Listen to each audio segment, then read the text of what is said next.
नौकरी करते करते पता चला कि इस नौकरी से कोई बात नहीं बनेगी, तो एक डॉक्टर के सामने एक डॉक्टर रहता था दुकान के, उससे बात की और उसको बोला कि यार डॉक्टरी सिखा दो। उसने डॉक्टरी सिखा दी, उसने डॉक्टरी सिखा दी तो डॉक्टरी करने लग गया। पहले एक डॉक्टर, फिर दूसरा डॉक्टर, फिर तीसरा डॉक्टर, धीरे धीरे झोला छाप डॉक्टर बन गया। बीच में थोड़े दिन सब्जी भी बेची कि ये व्यापार करके देखते हैं कुछ पैसा बनता है क्या। यानी दुनिया के जितने काम थे लगभग वो सारे किए। डॉक्टरी से कुछ नहीं हुआ तो खेती किसानी शुरू कर दी कि कुछ तेली धंधा इससे तो कुछ हो जाएगा। खेती में कुछ किया, पिताजी की डेथ हो गई तो जो लोग हिस्से में खेती देते थे खेती भी छुड़वा ली, उसमें भी कुछ नहीं हुआ तो एक दोस्त के कहने पे दूध बेचना शुरू कर दिया। और दूध बेचते बेचते एक दिन एक दोस्त ने बुलाया, बोला आओ फ्री का बिजनेस बताता हूं। फ्री में हर आदमी कुछ भी दो तो लेने को तैयार रहता है, जहर भी दो तो ले लेता है, बोला अपने नहीं तो अपने पड़ोसी के काम आ जाएगा, ले ही लेते हैं। उस चक्कर में मैं उस दोस्त के पास गया तो वहां पे उसने आरसीएम बिजनेस का एक किट दिया, एक फार्म सामने रखा, बोला ये भर दो और आरसीएम में ये ज्वाइन कर लो और 1260 रुपए दे दो। मैंने कहा 1260 रुपया किस बात का? बोला कपड़े का। मैंने कहा आप तो फ्री बुला रहे थे, आपने बोला था फ्री का बिजनेस बताऊंगा। बोला कपड़े के पैसे ले रहा हूँ, बिजनेस अपॉर्चुनिटी फ्री में दे रहा हूँ। तो मैंने कहा मेरे को नहीं चाहिए, क्योंकि मैं दूध बेच के 2000 रुपए कमाता था। 2000 में से 1260 उसको दे दूँ, बच्चों को क्या खिलाऊंगा पूरे महीने। 18 सितंबर 2002 की बात है। उसने काफी देर तक मेरे को समझाया, समझ में नहीं आया तो वो कहता है चाय पिएगा? मैंने कहा हाँ। तो वो चाय वाले को बोलने गया, मैंने कहा यहीं से आवाज लगा दे। बोला नहीं, बोल के आ रहा हूँ, अदरक वगैरह डाल के बढ़िया चाय बनाएगा। बोल के आया, चाय पीने में इतने में एक बंदा आया कार लेके, कार से उतरा, दुकान में घुसा, पढ़ा लिखा जेंटल आदमी था, गुड पर्सनैलिटी आप जैसा। आके बोलता है हेलो आत्माराम जी क्या हाल चाल है? मैंने कहा साहब आप कैसे जानते हो मेरे को? बोले आपको कौन नहीं जानता, इतना बढ़िया दूध बेचती हूँ। आज तक एक बूंद दूध दिया नहीं, इसको कैसे पता बढ़िया बेचती हूँ? चलो एक अच्छा आदमी बोल रहा है तो क्या बोलेगा मेरे को? मैंने कहा लीजिए साहब चाय लीजिए। बोले नहीं नहीं आप लोग और आ जाएगी। इतने में मेरे दोस्त ने बोला ये लोग दो। उसने बोली चाय अंकल को दी। मैंने कहा अंकल है आपके? बोले हाँ। पहले तो नहीं बताया। बोला पहले कोई मुलाकात ही नहीं हुई आपकी इनसे। खैर उसने आवाज लगाई ये चाय भेजना है एक और। मैंने कहा आप जाके नहीं बोलेगा? बोला नहीं मैं बोल के आया हूँ, अदरक वाली भेजना।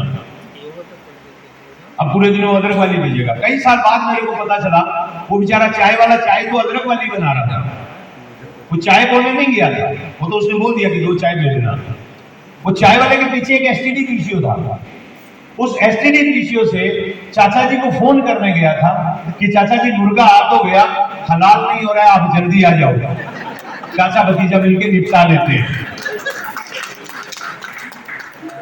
तो चाचा जी थोड़े समझदार थे, उन्होंने कहा नाम क्या है, क्योंकि उनको पता था नाम अगर किसी आदमी का ले लिया जाए तो वो थोड़ा ठंडा हो जाता है, बात सुनने के लिए तैयार होता है, क्योंकि नाम उसकी सबसे मधुर ध्वनि होती है। बोला नाम आत्माराम है। बोला करता क्या है? बोला दूध बेचता है। बोला आप मैं सब कुछ कर दूंगा। और आए और आके उन्होंने मेरी प्रोफेशन की तारीफ की, मेरा नाम लिया। अब जैसे उन्होंने मेरा नाम लिया, मेरे प्रोफेशन की तारीफ की, मैं बेहोश जैसे मर्जी का। बात करते करते उन्होंने मेरे से पूछा आत्माराम जी दूध बेच के कितना पैसा कमा लेते हो? मैंने कहा सर ठीक ठाक बना लेता हूँ, गुजारा चल जाता है। बोले गुजारा ही करना चाहते हो या कुछ और भी करना चाहते हो? मैंने कहा साहब करना तो बहुत कुछ चाहता हूँ, लेकिन क्या करें साहब?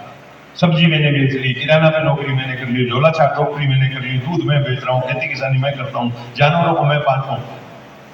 6 काम अब तक कर चुका हूँ या कर रहा हूँ, लेकिन सब पैसा 2000 ही बनता है। आप कह रहे हो कुछ करना चाहते हो, क्या करवाना चाहते हो? बोले आपको अमीर बनाना चाहते हैं। क्या? पहली बार कोई शख्स मेरे सामने बैठा है तो मेरे को बोलता है आपको अमीर बनाना चाहते हैं। मैंने कहा साहब क्या? अब उनके पास स्टीम कार थी उस समय, 2002 में स्टीम आज की मर्सिडीज जितनी वैल्यूएबल थी। मैंने कहा साहब अमीर बनाना तो चाहते हो, बट आपको क्या फायदा होगा मेरे को अमीर बनाने से? बोले हमें फायदा ये होगा कि हम और अमीर बन जाएंगे। सब आपको इतने अमीर हो और अभी भी ख्वाहिश बाकी है। बोले यार मुकेश अंबानी मेरे से भी ज्यादा है, उसकी भी अभी ख्वाहिश बाकी है, तो मेरी तो थोड़ी ज्यादा रहनी चाहिए ना। मैंने कहा हाँ साहब ये बात तो सही है। मैंने कहा साहब ये अमीरी जो है ना, ये किस्मत का खेल होता है। अमीरी जो है ना, किस्मत का खेल होता है। अगर मेरी किस्मत में अमीरी लिखी होती तो मैं इधर पैदा नहीं होता, मेरे बाप के घर में, मैं अंबानी के घर में पैदा होता। उन्होंने कहा बिल्कुल सही बात है, हिंदुस्तान में 98% लोग अंबानी के घर पैदा होना चाहते हैं अगर उनको च्वाइस मिले। और अगर 98% अंबानी के घर पैदा हो जाए तो अंबानी खुद अपने जैसा हो जाए।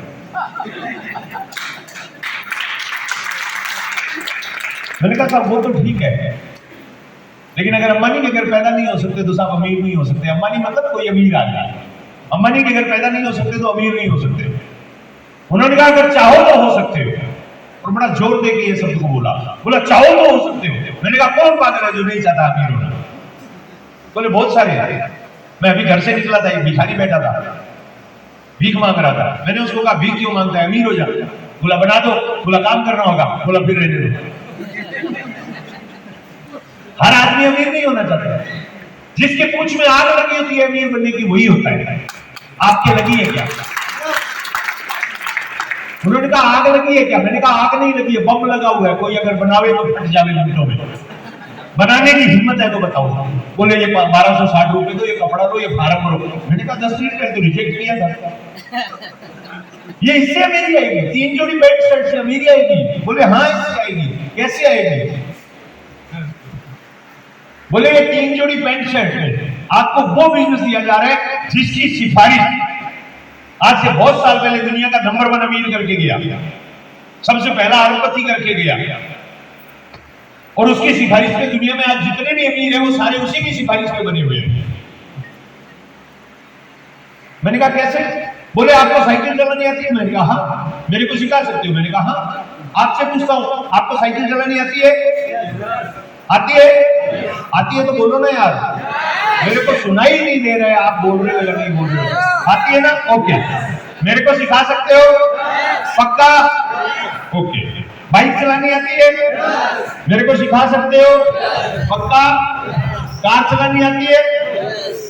मेरे को सिखा सकते हो? हवाई जहाज उड़ाना आता है? मेरे को सिखा सकते हो?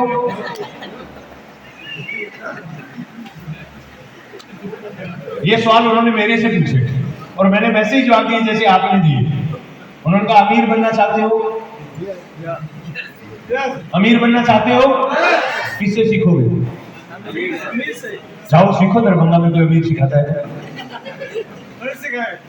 हाँ जी, नहीं सिखाएगा। सिखाएगा क्या? नहीं सिखाएगा। मेरे को भी बोला जाओ सीखो। मैंने कहा अमीर आदमी ये थोड़ा ही सिखाएगा कि अमीर कैसे बनते हैं। अगर वो अमीर बनना सिखा देगा दूसरों को तो उसके लिए कोई काम क्यों करेगा, वो खुद खरीद हो जाएगा।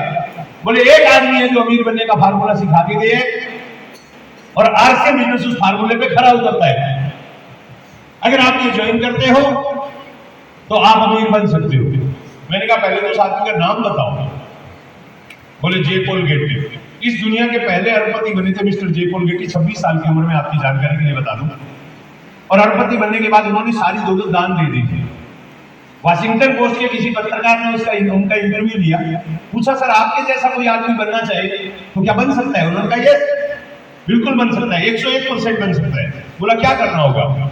बोला अगर उसको अमीर बनना है तो एक ही शर्त है, और उनके बोले हुए शब्दों को मैं गूगल से उठा के कोट करके बोल रहा हूं। If you want to become rich, J Paul Getty ने कहा, if you want to become rich find someone who is rich and do he is doing, one day you will be rich. अगर आपको हिंदी कर देता हूं, अगर आपको अमीर बनना है तो पहले उस आदमी को ढूंढो जो अमीर है, फिर वो देखो कि वो क्या करता है और आप वो करो जो वो करता है। एक दिन आप भी अमीर बन जाओ। समझता ही नहीं है।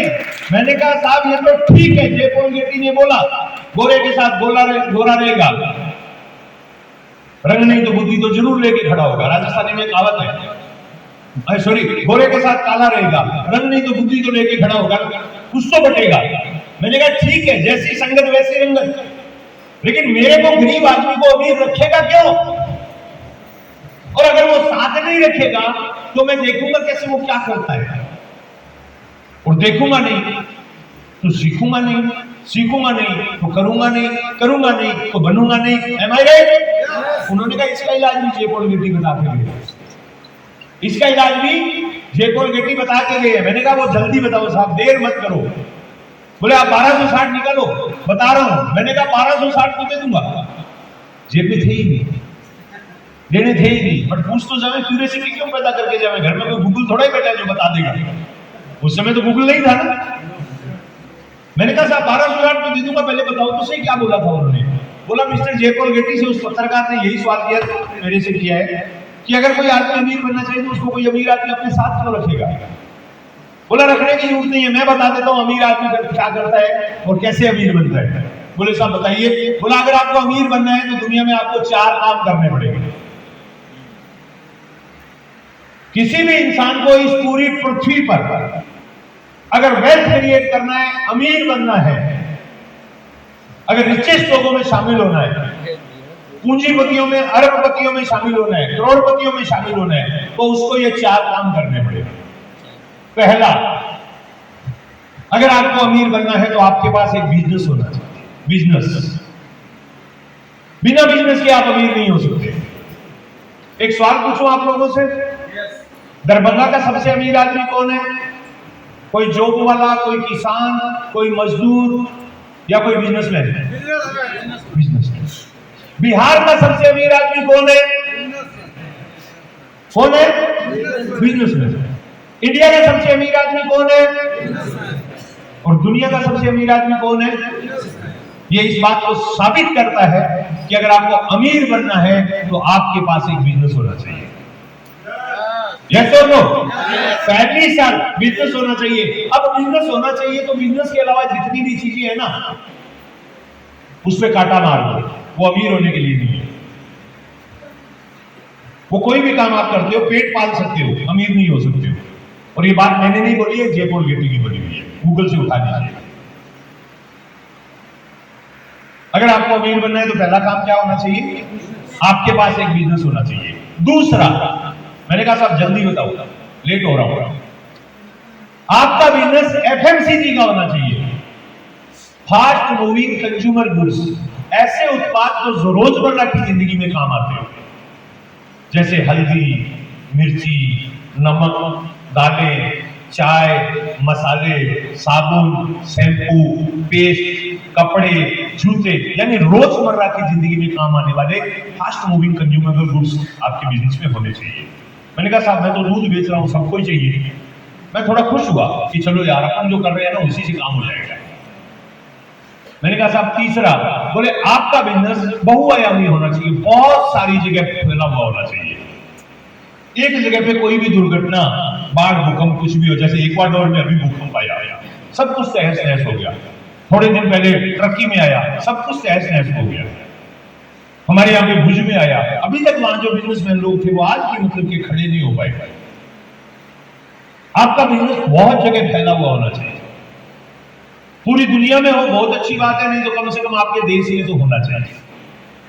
अब मैं चुप हो गया। मेरा तो छोटा सा शहर है रायसेन नगर, वहां बिजनेस था, अपने लिए तो ग्लोबल तो कुएं के मेंढक जितना काम था अपना। मैंने कहा साहब चौथा और बता दो, क्योंकि मैं ऐसा बिजनेस नहीं कर रहा था। मैंने कहा साहब चौथा। बोले चौथा, आपका बिजनेस 3% आप पे और 97% दूसरे लोगों पे डिपेंड होना चाहिए। अब मैं खड़ा हो गया। मैंने कहा साहब ऐसा कोई बिजनेस होता है कि 97% और लोग काम करें, 3% मैं करूं और पैसे मेरे को मिले? ये नहीं हो सकता है। उन्होंने कहा हो सकता है। मैंने कहा साबित करो। बोले एयरटेल को देख लो, किसी को भी देख लो, लेकिन एयरटेल का उन्होंने एग्जांपल दिया।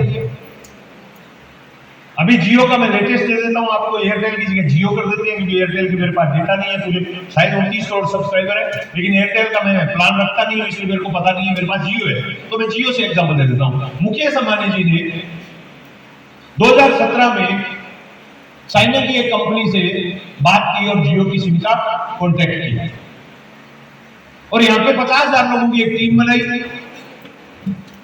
और उसको बोला जियो के ऑपरेशन स्टार्ट करो। और वो टीम बना के 50,000 दुकानें हिंदुस्तान में खुलवाई, जहां जियो की दुकान सिमें रखी, और बोला लोगों को बेचो, तुम्हें कमीशन देंगे। आज जियो की सिम बिक रही है पूरे देश में।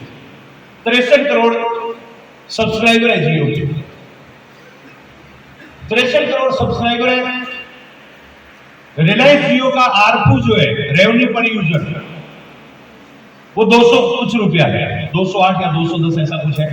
अभी थोड़े दिन पहले रिजल्ट देखने में 208 रुपया पर यूजर है आरपू, रेवेन्यू पर यूजर। आप गूगल सर्च करेंगे तो उसमें मिल भी जाएगा। 208 रुपया आरपू है, 63 करोड़ सब्सक्राइबर है, यानी लगभग 1.25 लाख करोड़ का महीने का कारोबार होता है। 50% अगर सारे ऑपरेशन के खर्चों में निकाल दो तो भी 6,300 करोड़, 6300 करोड़ रुपया हर महीने मुकेश अंबानी को जियो से बचता है। मुकेश अंबानी को आज भी मालूम नहीं सिम कैसे बनती है, वो कोई चाइना में बैठा बना रहा है। मुकेश अंबानी को आज भी पता नहीं है कि सिम मोबाइल में इंस्टॉल कैसे होती है, वो कोई और बता रहा है।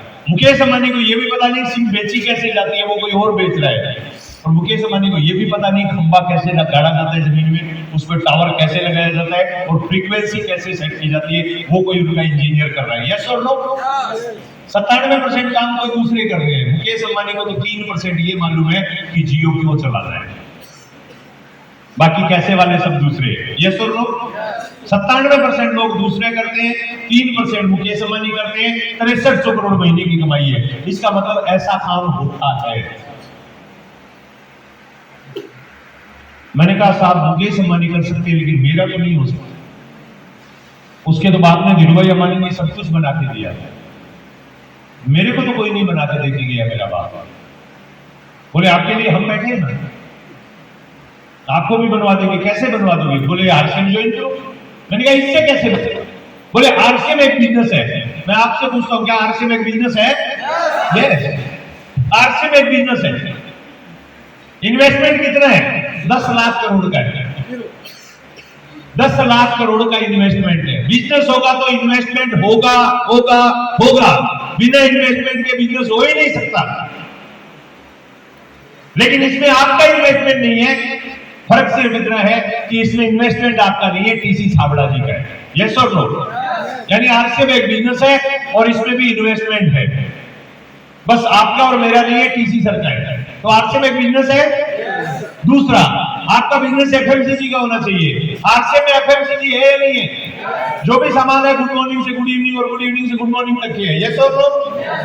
यानी एफएमसीजी है। तीसरा, आपका बिजनेस बहुआयामी होना चाहिए। 15,000 पिकअप सेंटर, 200 डिपो और 2 लाख डिस्प्ले वाल पूरे भारत में है। जहां चाहो जाके कर सकते हो। कर सकते हो या नहीं कर सकते हो? इसका मतलब बहुआयामी है। चौथा और आखिरी, 97% दूसरों पे, 3% आप पे निर्भर होना चाहिए। इसमें मैं मेरा उदाहरण देके आपको 1 मिनट में समझा देता हूं। उस समय उन्होंने रंगराम जी का उदाहरण दिया था, अभी मैं मेरा दे देता हूं। पिछले 20 साल से आरसीएम बिजनेस में हूं। 3 लाख लोग मेरी टीम में जुड़े। ईमानदारी से पूछो तो मेरे मोबाइल में 3000 मोबाइल नंबर भी नहीं है। 3000 लोगों के नंबर भी नहीं है। 1000, 1100, 1200 है और उसमें भी 200-250 घर वालों के होंगे, परिवार वालों के, जो आरसीएम के आसपास ही नहीं। 500-700 लोगों के नंबर होंगे। पिछले 2 साल का कॉल डिटेल निकलवा लो, 20 से ज्यादा लोगों को कॉल किया हुआ नहीं मिलेगा जो मेरे बिजनेस में टीम में है। 20 से ज्यादा लोगों से मेरी बात नहीं होती होगी। एवरेज 20, 25, 30 लोगों से मेरी बात होती होगी। उसके बावजूद ये मेरा नेटवर्क बना, क्योंकि यहां सब लोग एक दूसरे की हेल्प करते हैं और आगे से आगे नेटवर्क बन जाता है। 3 लाख लोगों का नेटवर्क है। 90% लोग कोई काम नहीं करते। क्यों काम नहीं करते? क्योंकि आरसीएम बिजनेस में इनकमिंग और आउटगोइंग दोनों फ्री है। अमन जी के साले साहब आए, ज्वाइन करवाया, इनकमिंग एंट्री हो गई। साले साहब बाहर निकले, अमन जी ने ऐसे किया, आरसीएम आउटगोइंग। ऐसा ही होता है। आ गया तो कर लिया, चला गया तो छोड़ दिया। यस और नो? 90% लोग ऐसे जुड़े हुए हैं, कोई काम नहीं करते। मुझे उनका कोई पश्चाताप नहीं है, मुझे उनका कोई दुख नहीं है, मुझे उनसे कोई तकलीफ नहीं है, मुझे उनसे कोई शिकायत नहीं है। मेरे को कहीं भी मिलते हैं तो मैं उनको एक ही बात बोलता हूं, बहुत बढ़िया। क्योंकि मुझे पता है वो आज नहीं आएंगे, कल आएंगे।